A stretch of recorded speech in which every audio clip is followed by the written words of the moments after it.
Saudara yang terkasih, kalau ada orang yang bertanya kepada kita semua, apa alasan kamu ingin mempunyai anak atau memiliki anak? Saudara, pertanyaan ini kelihatannya biasa saja. Kelihatannya pertanyaan ini umum dan sering ditanyakan.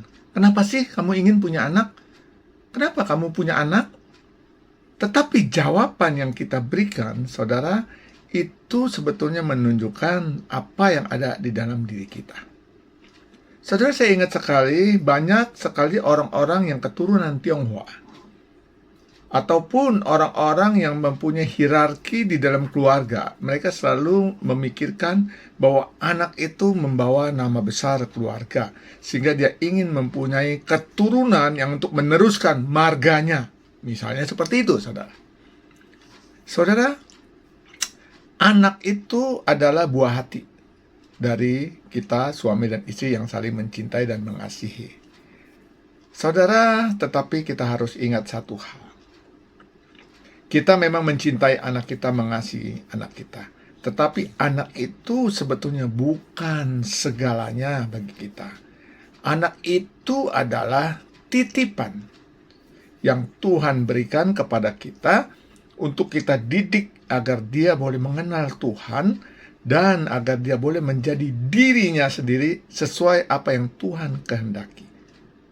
Hanya karena dia secara darah anak kita, maka kita juga mempunyai tanggung jawab kepada pendidikan dia, pertumbuhan dia, kerohaniannya dia.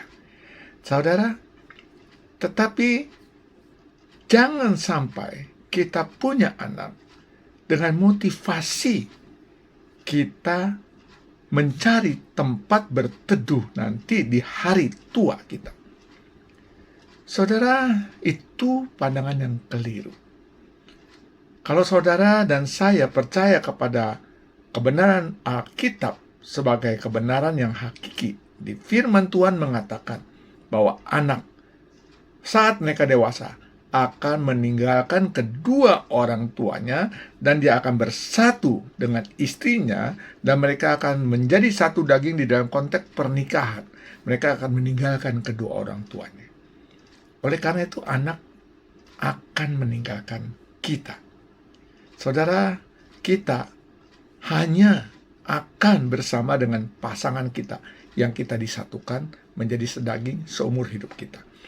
Oleh karena itu, saudara, maka perlakukanlah anakmu, didiklah anakmu, bimbinglah anakmu agar mereka bisa menjadi orang yang mandiri. Nanti tak kala dia meninggalkan kita, dia bisa berdiri tegak menjadi seorang pria yang memimpin di dalam keluarganya sendiri.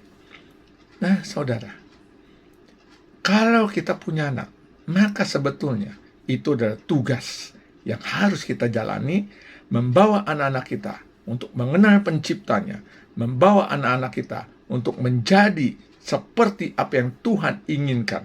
Kita gali potensi dia, dan kita mendukung anak-anak kita di dalam pertumbuhan dia, di dalam pengenalannya dia.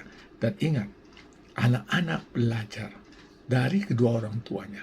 Dan sekaligus maka kita sebagai orang tua, perhatikan pertumbuhan kita sendiri, pertumbuhan iman kita dengan pasangan kita. Karena itulah yang disoroti oleh anak-anak kita. Nah, saudara, bersyukurlah kalau kita dikarunia anak, artinya Tuhan mempercayakan kita untuk mendidik anak-anak kita. Oleh karena itu, marilah semua, didiklah anakmu di dalam Tuhan. Dampingilah anakmu, jadilah mentor anak-anakmu. Tuhan berkati, saudara.